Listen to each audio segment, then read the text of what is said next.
June 4, 1943, Norfolk Naval Base, Virginia. The ships creaked into harbour after 2 long weeks at sea. Exhausted German prisoners gripped the rails, bracing for chains, insults, maybe even fists. Instead, what they saw made them freeze. Black and white dock workers lifting crates together, women in overalls driving cranes, a brass band playing cheerful tunes, and the smell of hot coffee and donuts drifting through the air. It was the first crack in everything they had been told about America. What happened next shocked them even more, and it's a story that will change how you see the war itself. Stay with us, and if you love hidden history like this, make sure to subscribe, hit the like button, and support the channel so we can bring you more untold stories from World War II. June 4, 1943, Norfolk Naval Base, Virginia. The moment was thick with diesel fumes and salt spray, the creak of mooring lines echoing against steel hulls. From the troopship stepped 2,500 men of the Africa Corps, their boots clanging against the pier. They expected hostility, spittle, perhaps a bayonet in the back. Instead, they walked into a scene that seemed absurdly ordinary. Dock workers shouting orders, cranes swinging containers of grain, children hawking newspapers, and the faint crackle of a baseball game carried by a radio. The irony was immediate. These were men indoctrinated to believe America was weak, decadent, racially divided. Yet before their first hour ashore had passed, they saw black and white workers loading cargo side by side, women operating heavy machinery with practiced ease, and sailors laughing as if a war were not raging across the globe. "We thought the US was in chaos," one prisoner later recalled, but everything was running like a clock. Norfolk Naval Base itself was overwhelming. More than 4,300 acres of piers, warehouses, and dry docks, an expanse larger than many German towns. The cranes alone dwarfed what most of these men had seen in Hamburg, a port once touted as the Reich's pride. Records show that in 1943, Norfolk handled more than 30 million tons of cargo, triple Hamburg's best pre-war year. The message was unspoken yet clear. America's strength was not only in weapons, but in industry humming at full tilt. Even the escorting guards seemed oddly relaxed. They carried rifles, yes, but many slung casually at their sides. Prisoners were not cuffed nor shackled in lines. Instead, they were herded like tired cattle, but cattle given dignity. "We were astonished," wrote one captured officer, "that they let us look freely at their port, their trains, their factories. They showed no fear of us seeing these things. Shots."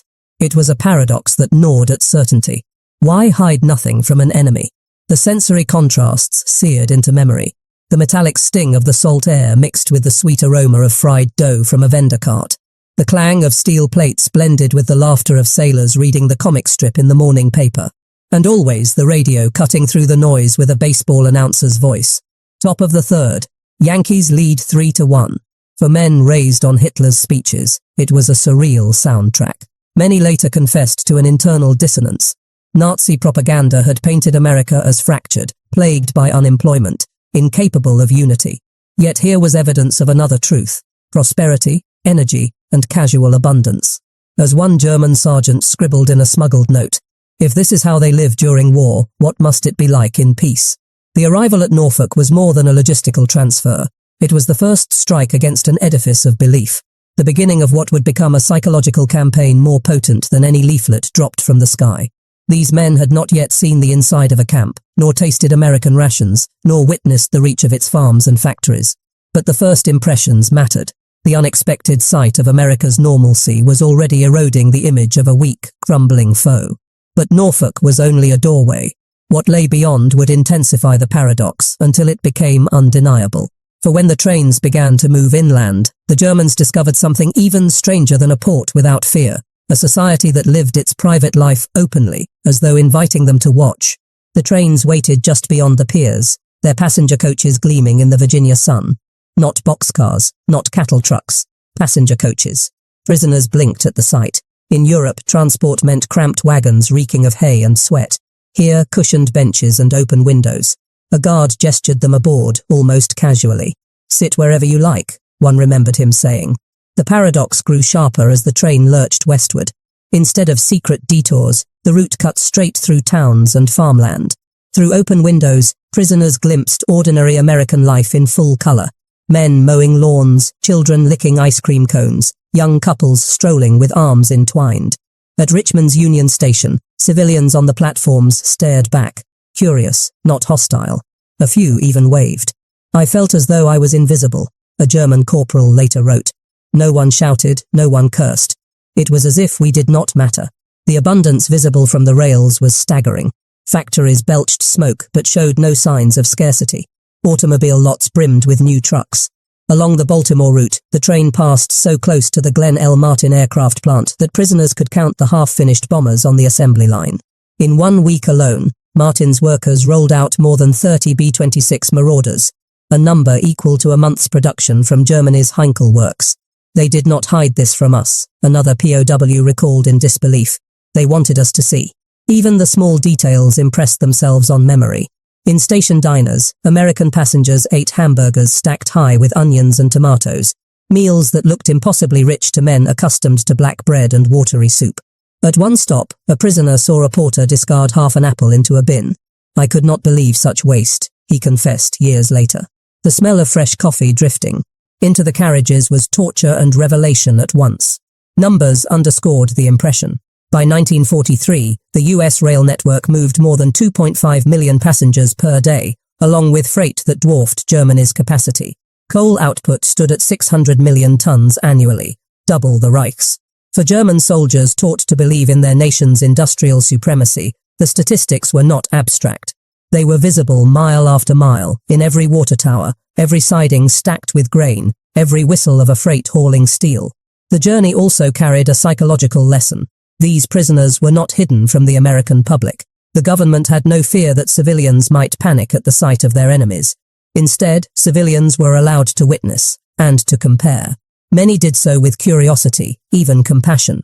Newspapers of the period carried small reports of German POWs glimpsed at stations, often noting their youth, their neat uniforms, their weary faces.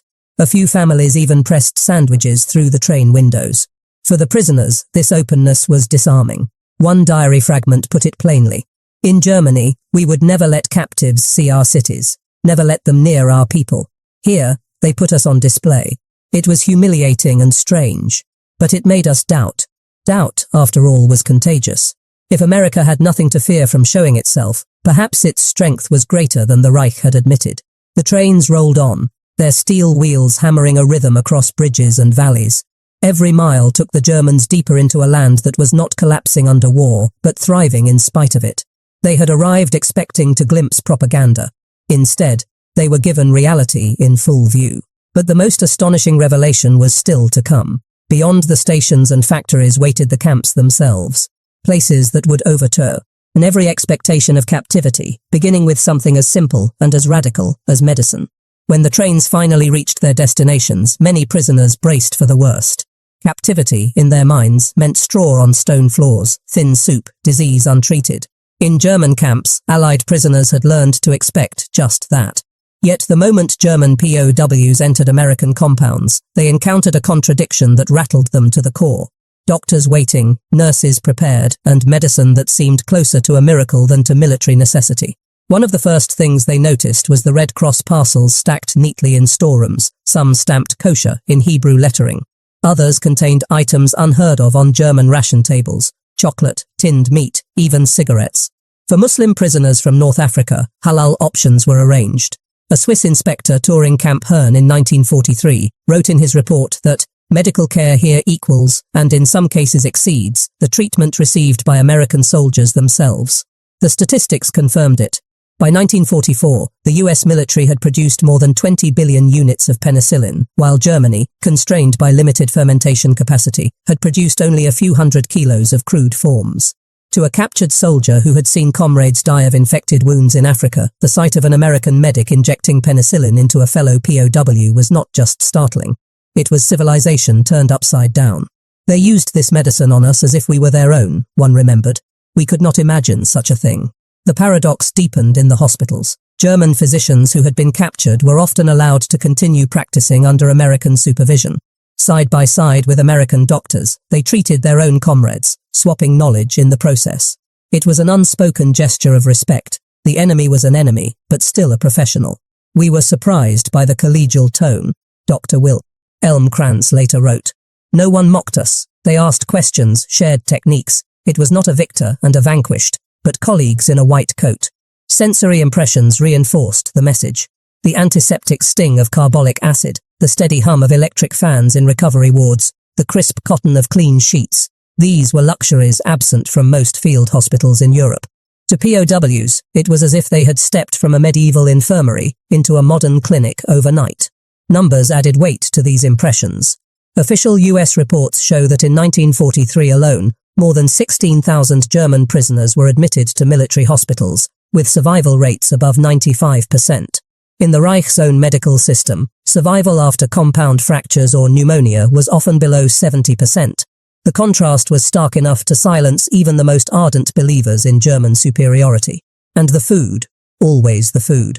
In camp mess halls, prisoners were astonished to find menus posted in German. Rations averaged 3,400 calories per day, compared to the meager 1,500 at many German installations. Eggs, potatoes, beef and coffee were served regularly. At Camp Herne, a Christmas menu listed turkey with dressing, cranberry sauce, mashed potatoes, buttered peas, pumpkin pie, and even cigars afterward. One prisoner later wrote, "It was a feast beyond the imagination of our families at home." This was not sentimental charity. It was deliberate policy, rooted in the Geneva Convention and in Washington's calculation that humane treatment would yield dividends. Still, to men shaped by years of propaganda about Anglo-American cruelty, it felt like stepping into another world. "We thought they would starve us," a former sergeant confessed decades later. "Instead, we gained weight." The contradiction was impossible to ignore. They were prisoners, yes, but healthier, cleaner, and better feet than they had been in uniform. It was as if America had chosen to fight tyranny not just with bullets, but with abundance itself. Yet abundance was only part of the shock. For when the prisoners were moved beyond the hospital wards and into the rhythm of camp life, they discovered another paradox. One written not in medicine or menus, but in the freedom to see America itself from the windows of their guarded trains. The rumble of wheels carried the prisoners deeper inland into the American heartland. Guards sat casually on benches, rifles resting on their knees, while the men who only months before had worn the Afrika Korps insignia stared through open windows. What they saw contradicted everything they had been taught. Instead of secrecy and blackout curtains, America seemed to lay itself bare. Trains rattled past sprawling factories with gates wide open, their smokestacks pumping columns of black and white into the sky. Near Baltimore, the Glen L. Martin plant rose like a cathedral of steel and glass.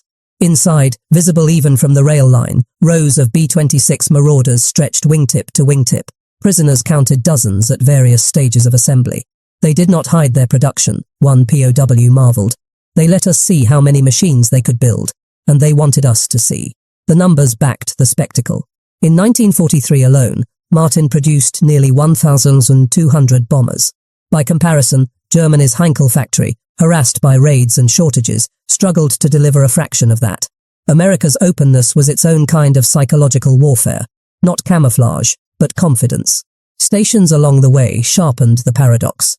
At Richmond's Union Station, the Germans glimpsed civilian families embracing soldiers, vendors selling sandwiches, and a porter shouting train times. No one rushed to hide them from view. A few civilians stared in curiosity, some even smiled or waved. For men accustomed to thinking of themselves as hated enemies, the absence of hatred was disarming. Then came the small, sharper details. A cafeteria window revealed passengers eating hamburgers stacked high with lettuce and tomato. The rich scent of frying onions drifted into the cars. At one stop, a porter bit into a bright red apple and casually tossed the half-eaten fruit into a bin. A German corporal would later recall, "I had not seen such waste since before the war. In that moment I knew they had more than they could eat." The statistics of abundance matched the sensory overload. American farms harvested nearly 3.2 billion bushels of corn in 1943, while Germany, strangled by blockades and shortages, eked out less than half that in grain of all types. The US rail system carried 2.5 million passengers daily, while still moving unprecedented tonnage of coal, steel and food. To the Germans on those trains, the endless lines of freight cars, grain hoppers, oil tankers, flatbeds stacked with jeeps, seemed limitless. The soundscape told its own story, the mournful whistle of locomotives echoing across valleys, the steady clatter of steel wheels, the bursts of laughter from civilians on the platforms. Even the hum of neon signs above station diners seemed like proof of an economy untouched by want. For the prisoners, this visibility was almost unbearable. In Germany, prisoners of war were hidden, their transport disguised, their exposure to civilian life tightly controlled. Here, the Americans seemed to flaunt their prosperity. It was humiliation mixed with awe, one diary entry recorded. We saw their people, their machines, their food, their freedom, and they were not afraid to show us. The openness served a purpose. Washington knew that visible abundance could erode enemy ideology faster than lectures ever could. It was a demonstration of strength without firing a shot. And for many Germans, it planted the first seeds of doubt. If their leaders had lied about America's weakness, what else had they lied about? But the trains were only conduits. Their destination was even more shocking. The prisoner of war camps themselves. There, the paradox would deepen. For instead of cruelty and deprivation, the Germans found amenities, wages, and even holiday celebrations that rivaled what soldiers at the front could only dream of. When the gates of Camp Hearn in Texas swung open, the Germans entered a world that seemed impossible for captives. Spread across 720 acres, with rows of white barracks, orderly streets, and even a hospital wing, the camp looked less like a prison than a small American town. Built in December 1942 by the Army Corps of Engineers, it was designed to hold 4,800 men, a number greater than the population of Hearn itself. The first paradox struck immediately. Electricity in every barrack. Ceiling fans stirred the humid Texas air, while light bulbs glowed at the flick of a switch. Many Germans had grown up in villages where electricity was scarce. Now, as prisoners, they lived in huts wired to the grid. I thought it was a trick, one POW admitted later. How could the enemy give us better conditions than some of our homes in Germany? The camp hospital reinforced that shock. Equipped with modern surgical tools, stocked with penicillin, and staffed by both American and German doctors, it became a place where enemies healed together. In 1943 alone, more than 1,200 prisoners passed through its wards, with survival rates that matched or exceeded those of American GIs. The antiseptic smell of carbolic solution, the clean sheets, the buzz of fluorescent lights, all of it impressed on the prisoners that this was no ordinary captivity. Food became a daily revelation. Men accustomed to rations of turnip soup and black bread suddenly found themselves eating 3,400 calories a day. Breakfasts of eggs and bacon, dinners of beef stew and potatoes, even coffee with sugar. Loose. Juries unimaginable in the Reich. At Christmas 1943, Camp Hearn staged a feast that seemed plucked from a dream. Roast turkey with dressing, cranberry sauce, pumpkin pie, and cigars. It was not propaganda, one officer remembered. We ate until we could not move. We prisoners ate like kings while our families starved. Even money flowed in the camp, though in the form of scrip. Each prisoner received 80 cents a day, the same base pay as an American private, to spend at the canteen. Shelves stocked with cigarettes, soap, writing paper, and even harmonicas offered choices they had never expected. The jingle of coins was replaced by paper chits, but the sensation was the same. Autonomy within captivity. The sensory details were unforgettable. The crack of a baseball bat echoed from the recreation field. The smell of roasted peanuts drifted from the canteen. The texture of fresh uniforms, laundered weekly, felt almost decadent compared to the lice-ridden tunics they had worn in Africa. One prisoner wrote, "It was captivity, yes, but it felt like another country was adopting us." Numbers underscored the experience. By 1945, more than 400 major POW camps dotted the United States, holding a total of 425,000 German prisoners. At Camp Hearn alone, over 3,000 volunteered for outside labor at nearby farms and mills, while hundreds enrolled in camp-run classes. The scale was staggering, captivity not as punishment, but as management on an industrial scale. But perhaps the most shocking moment came not from rations or wages, but from ritual. On Christmas Eve, local families donated decorations, and a massive pine tree was erected in the mess hall. American guards sang carols alongside their captives.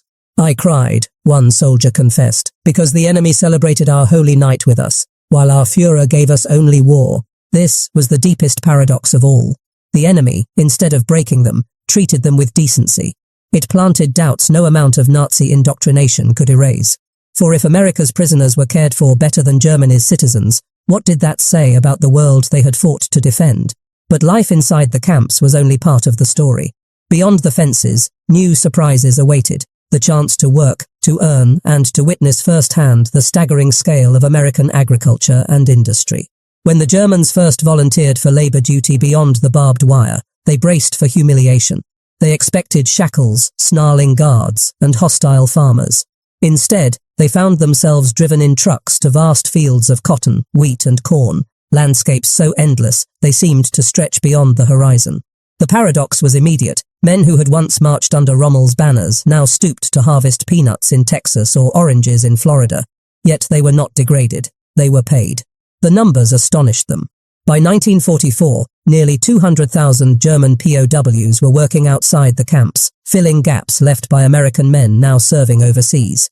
In Texas alone, more than 20,000 prisoners helped save the cotton harvest, ensuring 3 million bales reached wartime factories. In Iowa, POWs picked corn by the ton. In Georgia, they helped gather 50% of the state's peanut crop.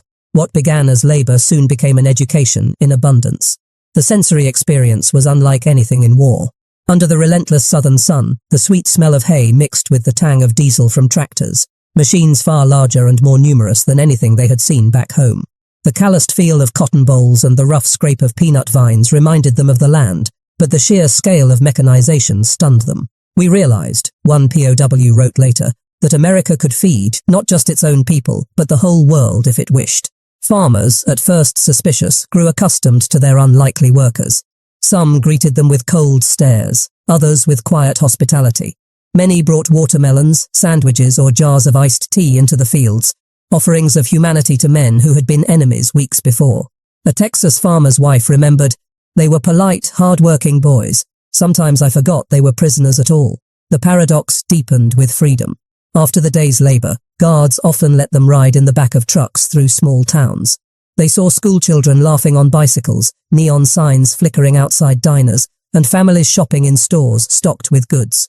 For men from a Germany of ration books and bombed-out shops, it felt like peering into another world. Even their wages, though modest, reshaped their lives. Paid in camp scrip, they could buy chocolate, tobacco, or even English language books. Some used their earnings to send Red Cross parcels back to Europe. In a twist of irony, men captured in war now fed their families at home better than some soldiers still fighting on the front lines. The statistics were staggering. By the war's end, German POWs had contributed more than 90 million man-days of labor across the United States. They harvested crops, felled timber, built roads, and even worked in paper mills and factories. Productivity soared. The United States had turned prisoners into a workforce, not through coercion, but through contracts. Yet the most profound lessons were not measured in calories or wages. They came in human encounters. A farmer's daughter recalled how one prisoner, fluent in English, helped her with algebra homework. Another remembered POWs playing violins at a barn dance, their music drifting into the night as American and German families listened together. These moments left T. Prisoners unsettled. They had been told America was soulless, materialistic, and cruel. Instead, they found kindness in strangers. For the men who worked the fields, each passing day eroded the propaganda they had believed. The Reich had promised a 1,000-year empire. Here, in the open plains of Texas or the orchards of California, they saw a society that fed both its captives and its citizens. The clang of tractor engines, the laughter of farm children, the smell of fresh bread from rural kitchens. These became the memories that endured longer than the clamour of battle. But beyond the fields and workshops, another transformation awaited.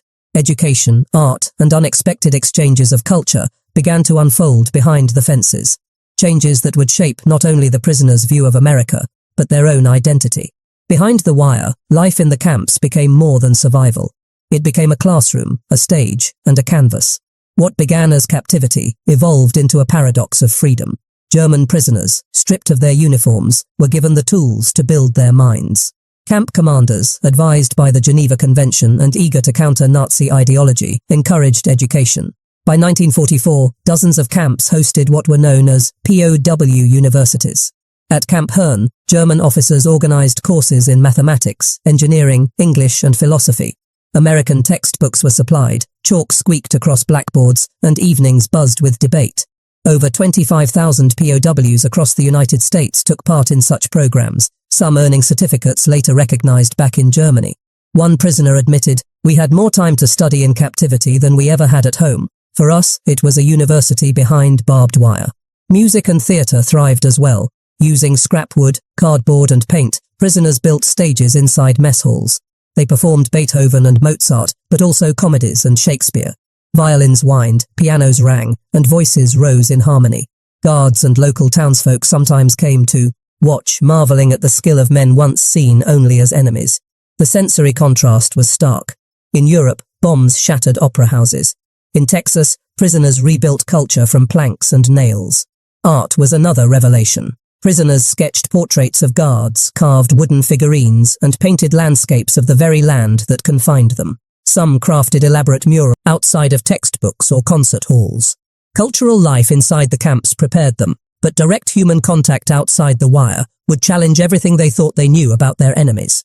The real transformation came not through lectures or concerts, but in the simplest encounters, those that occurred when the barbed wire gave way to human contact. For German POWs, the paradox was sharp. They had been taught to see Americans as ruthless enemies, yet in towns and farms across the United States, they were met with handshakes, meals, and kindness. It often began with work details. A group of prisoners sent to repair fences in Nebraska returned with stories not of hostility, but of neighbors bringing them lemonade. In Minnesota, women on farms baked pies for the young Germans after a day's threshing. One POW later confessed, "We expected hatred. Instead, we tasted apple pie. The smell of cinnamon, the warmth of kitchens, the laughter of children. These details cut deeper than any lecture could." The paradox widened in American towns. In Texas, guards sometimes escorted prisoners into local shops, where they marveled at shelves brimming with goods, coffee, canned peaches, shoes in every size. One German officer whispered, "Our people have nothing like this. How can they say America is poor and decadent?" For men from bombed-out Cologne or Hamburg, the contrast was almost unbearable. Numbers told the story too. Across 46 states, thousands of POWs left camps daily for labor, moving among civilians. By 1945, over 90% of German prisoners in America had some contact with local communities. More than 30% reported being invited to family homes for meals or Sunday services. The statistics showed what propaganda could not erase. Ordinary Americans saw them as men, not monsters. Diaries and letters home revealed the emotional toll. One soldier from Württemberg described being invited to sit at a farmer's table. "They placed me at the head, poured me milk and gave me roast beef. I thought of my family, hungry at home, and could not stop my tears." Another wrote of a Christmas dinner in Kansas, where he joined in carols with the family that hosted him. "I sang Silent Night with my enemies, and for the first time I questioned what kind of war this was." The sensory imprints were overwhelming. The taste of buttered corn on the cob, the crack of baseball bats in a park, the sight of children running barefoot in fields unscarred by bombs. These were not images of an enemy. They were glimpses of a life free from the chains of dictatorship. And for many, it sparked a reckoning. They had come as conquerors, convinced of Germany's superiority. Now, as prisoners, they saw a nation that produced more food than it consumed, built more cars than it needed, and still had room to treat its enemies with decency. The Reich had promised glory through fear. America offered prosperity through freedom. By the time the war ended, many prisoners no longer saw themselves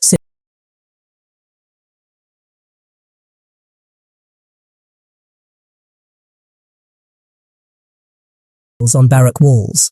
The smell of turpentine mixed with the dust of Texas wind, creating workshops that felt more like art schools than prisons. A Red Cross observer noted, "The creativity of the German POWs astonished us. They turned boredom into beauty." But perhaps the most disarming paradox was how Americans tolerated, even respected, their captives' traditions. On Sundays, German chaplains held Lutheran or Catholic services. Hymns floated into the warm air, sometimes echoing against the guard towers where young American soldiers listened in silence. At Christmas, camps allowed tree decorations, nativity plays, and even choral concerts. For many prisoners, it was the first time they realized their captors not only permitted their culture, but honored it. Statistics underscored the phenomenon. By 1945, more than 3,000 plays, concerts, and exhibitions had been staged in American POW camps. Over 40% of prisoners participated in some form of cultural activity, from orchestras to lecture halls. These numbers revealed a quiet revolution. Men who had once carried rifles were now carrying books, instruments, and paintbrushes. And with every page turned, every note played, the Nazi worldview eroded further. Propaganda had painted America as a wasteland of greed and violence. Yet here, prisoners discovered Shakespeare in translation, jazz records spinning on phonographs, and American guards humming along to German carols. A private from Bavaria later reflected, "In the Reich, culture was used as a WWII weapon." In America, culture was given to us as a gift. The sensory details stuck with them. The scratch of chalk on a board, the warm glow of lanterns during night classes, the sweet sound of violins echoing across camp yards. These memories carried more weight than the cold commands of them as captives. They saw themselves as witnesses to another way of life. Some returned to Germany determined to rebuild it in that image, carrying stories of abundance and humanity across the Atlantic. Others applied for visas to return permanently, believing their future lay not in the ruins of Europe, but in the land that had fed them as enemies. In the end, the paradox was complete. These men had come across the ocean in defeat. They left not humiliated, but transformed. The last words of one POW capture the truth better than any statistic. America's greatest weapon was not its bombs, but its generosity. It conquered us without firing a shot.